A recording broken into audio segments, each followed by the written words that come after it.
What's good, YouTube? It's your boy Only One KDB, and I'm back with another video. In today's video, we got WWE wrestlers who are instantly humbled. Now, if you're new to the channel, make sure you like, share, and subscribe. Hit that notification bell so you get notified when I drop another banger. If you're new to the channel, make sure you like the video. Please like the video before we get started because it helps me get into the algorithm. I'm not the biggest YouTuber on the planet, but I'm trying to get there. But we about to get to the video. Let's get it. No more talking. Let's get it. 10 WWE wrestlers who were instantly humbled. Be sure to subscribe and hit that notification bell for daily subscribe to WrestleMania and subscribe to me too. The Big Show. The Big Show's WWE career was a mixed bag, yet it was one segment with Randy Orton in 2021 that offended and humbled the Big Show enough to leave the company. In the now infamous segment, Orton would verbally run down the Big Show, and at one stage he even put his hand over Big Show's throat.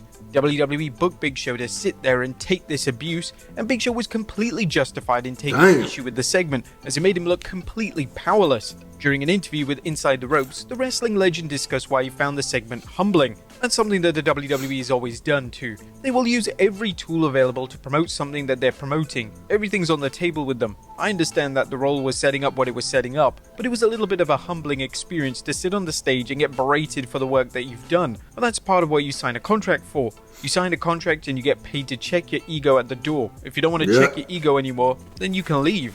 Number 9, Ronda Rousey. The 2018-2019 run that Ronda Rousey had in WWE exceeded all expectations. Rousey brought her A-game to the WWE and she had tremendous matches. However, when Rousey returned to WWE in 2022, something had changed, and she had spent this second run being humbled by the company itself. Rousey's in-ring work dramatically regressed, and this left WWE with no choice but to move her down the card. Rousey went from winning the Royal Rumble and being in a top match at WrestleMania 38 to being presented in the tag division in feuds that, to be fair, nobody even cared about. WWE's booking showed Rousey that just because she was a star in the UFC and had a successful prior run, she was still going to have to deliver at a high level, and she wasn't going to be able to rely on her star power. It's been evident based on Rousey's numerous interviews since leaving WWE that she didn't remotely enjoy her second run in the company. Yeah, she hate the WWE now. Find sympathy in a situation, and it was without a doubt a humbling experience for the former women's champion. Number 8, The Undertaker. The Undertaker always prided himself on having excellent pro wrestling matches. When The Undertaker was booked to wrestle Roman Reigns at WrestleMania 33, the dead man planned on this being his final ever matchup. The Undertaker was going to main event the show, hopefully having a match of a lifetime and officially call it a day. Unfortunately, The Undertaker was instantly humbled as he delivered one of the worst performances of his entire career. Yeah, that match wasn't up to par, man. I seen the Last Ride documentary. That match was not good. But my GOAT couldn't walk away, man. He kept trying to redeem himself over and over and over. Most top wrestlers, The Undertaker was fully aware that he had been humbled and that he'd underdelivered. The dead man spoke at length regarding how ashamed he was of his performance, and he even apologized directly to Reigns for the quality of his performance. The WWE legend would have numerous opportunities to redeem his performance, and his eventual retirement would come 3 years later at WrestleMania 36, where he defeated AJ Styles in a fitting close to an iconic career. Number 7, Mickie James. I remember Mickie when Mickie James returned to WWE in 2017. James was and still is considered to be one of the greatest female wrestlers of all time, but unfortunately it became apparent incredibly quickly that WWE were going to humble James during her final run in the company. James would rarely win matches, and she was often presented as a side character despite her still being insanely over and her still being able to deliver at a high level in the ring. When her run came to a close, WWE controversially sent her belongings back to her in a trash bag, and this quite rightly caused widespread disgust amongst the wrestling community. Speaking to Chris Van Vliet, James would discuss how... They put her stuff in the trash... No, wait, hold on. Dear Vince McMahon, I'm not sure if you're aware, I did receive my WWE care package today. Thank you. And the trash bag is disrespect. I ain't gonna lie, that's crazy work right there. Widespread disgust amongst the wrestling community. That is wow. Speaking to Chris Van Vliet, James would discuss how her run made her feel like she was being humbled at every stage. Yeah, I don't think me getting my stuff in a trash bag was the point. I would say it was on par with everything I tried in the last 2 years of my career. I tried everything in my space to pitch. I felt like I was cut off at every turn. There were a lot of things that happened in the last 2 years that really made me feel that I was being humbled along the way. She continued by saying, no, you don't deserve a retirement match. I wasn't upset at being a producer. I love to help younger talent. I don't want to wrestle forever either. This run was going to be my last run. All I wanted was this one moment. I didn't want to win the championship, I just wanted to bow out gracefully, but I felt like there was zero interest. But then trying different things like commentary or trainer in NXT, it's not that people don't want women's wrestling, it's that it is too much for the company. Number 6, Triple H. Triple H, Upon The Rock the and Stone game. Cold taking a step back from WWE in 2003, Triple H became arguably WWE's biggest full-time star. The game would become the face of Raw, and he would have a dominant world title reign where it was his job to carry the brand and have excellent matches. The issue was that Triple H was humbled by taking on this role. When Triple H wrestled former WCW names such as Scott Steiner, Kevin Nash, and Goldberg, it became clear that he wasn't the ring general that he thought he was, and he didn't have the ability to carry these names to show-stealing pay-per-view matches. In Triple H's defense, it would have been extremely hard for anyone to carry these names to pay-per-view quality matches in 2003, yet Triple H clearly expected things to go much better. Number 5, Hulk Hogan. It's not uncommon for a wrestler who made a career of abusing their backstage power to be eventually humbled years later. This was most definitely the case with Hulk Hogan in 2002. When Hogan returned to the company, he was given a strong push at first, and this included a WWE title win at Backlash. Eventually, WWE decided that it was time for Hogan to give back to the industry, and Hogan would be booked to put over names such as Brock Lesnar, Kurt Angle, The Undertaker, and Triple H. This would have come as a huge surprise to Hogan, who would have been expecting WWE to treat him and book him as if he was in the 80s. But this was a new era in WWE. Whilst it was nice to have Hogan on the active roster, there were a dozen names that were incredibly over with the audience, and thankfully WWE weren't in a position where they needed to be over-reliant on the Hulkster. Number 4, Braun Strowman. When WWE arrived at the 2018 Royal Rumble, Braun Strowman was still relatively new to competing in major top-flight matches. Strowman was a decent worker, yet he couldn't get carried away, and unfortunately for Strowman, I ain't know he had that much hops. God damn, Brian. Strowman was a decent He worker. floating in the air. Y'all see him?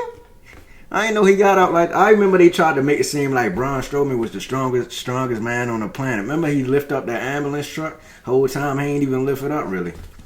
You know what I'm saying? They try to make it seem like he lift that motherfucker up by himself. Y'all ain't slick, WWE. I be catching on to y'all.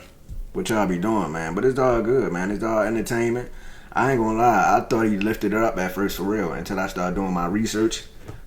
Nah, he ain't lift. I don't know why I thought that. I was a little kid, bro. Relax. Couldn't get carried away, and unfortunately for Strowman, he got carried away in a match that featured Brock Lesnar, and Strowman was instantly humbled. During a triple threat match that also featured Kane, Strowman kneed Lesnar in the head, and Strowman was instantly reminded of who he was in the ring with, as Lesnar legitimately punched him right in the head. Strowman took the blow like a champ, and this was the last time he got carried away in the matchup, especially when competing against one of the toughest men to ever lace up a pair of boots. Number 3, Shawn Michaels in 2018. In 2018, Shawn Michaels made the bold move to come out of retirement. HBK had the perfect send-off back at WrestleMania 26, yet the Saudi payday was too substantial to ignore, so Michaels would commit to having one final match.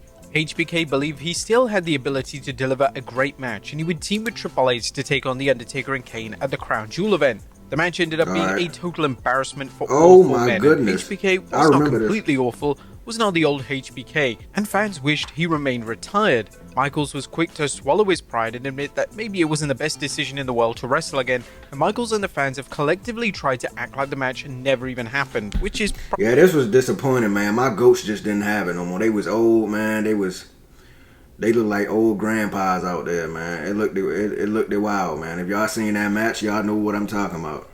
It looked crazy. They're like a bunch of old grandpas trying to wrestle. It ain't look pretty at all. Yeah, it wasn't pretty. Number 2, John Cena.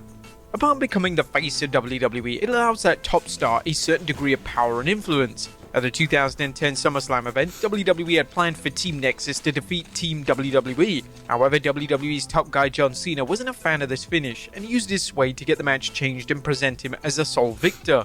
Everybody knew that this was the wrong outcome, and this extended to Team WWE members Chris Jericho and Edge, but Cena believed that he knew best. The finish of Cena standing tall fell completely flat, and Cena was humbled when he had to come back through the curtain and address everyone who'd advised him that the finish wouldn't work. It took Cena several years to address the matter publicly, but eventually did during a Q&A in Australia. In that particular moment, it was too much. I think if presented in another way, it could have been a little more palatable, but I can't change the television show. I never had that power, and that's something I don't do. If you look at the laundry list of my opponents, you can tell that it's exactly how I operate. I guess wrong on the way that the story was told, and I guess that's why people are so up in arms about it. But we tell so many stories. I was wrong once.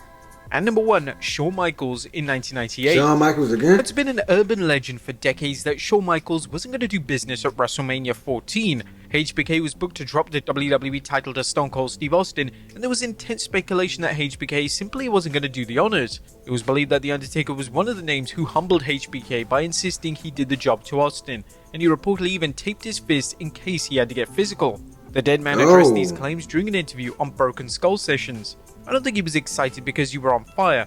Rumor has it, we don't know if Shawn was going to do business. I determined, what if he decides to do something silly? I worked with Kane that night, but this was foremost on my mind. It was a vital part of our success story, the transfer of the title because he was going away. I sat in Gorilla, watched the whole match. It sounds over the top, but I had to take my hands up. If Shawn had not done business, there would have been an appearance by The Undertaker that night. Somehow or another, that belt was going to get switched, and I was going to do what I had to do to make sure that happened, because there was so much riding on that. If it meant me thumping him up and throwing him back in the ring, that's what was going to happen. See, Undertaker, he loyal to the business, man. He'll do whatever it takes. He like, man, you better get that title up, Shawn, or it was going to get physical. Yeah, Shawn, you better get that title up. I don't give a damn if you ain't happy with giving your title to Steve Austin. You better go out there and lose that goddamn match, or it's going to get real. See, Undertaker, he loyal, bro. He loyal to the WWE, man. He love that shit.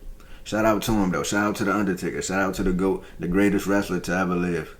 Anybody got a problem with what I just said? I didn't think so. But let's continue. Reluctantly dropped the title at Austin, and this would mark HBK's final match in WWE until the 2002 edition of SummerSlam. But there you have it, folks, 10 WWE wrestlers who were instantly humbled. Be sure to leave your comments down below.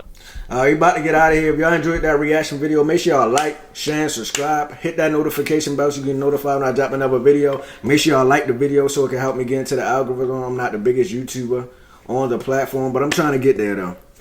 We out of here, man. This was WWE wrestlers who are instantly humbled.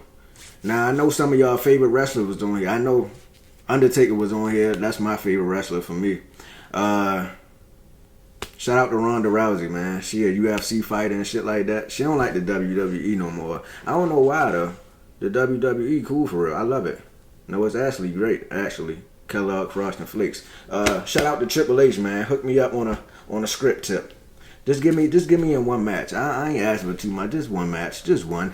I just want to, like, put somebody through a table or something. That sounds fun. But we about to get out of here.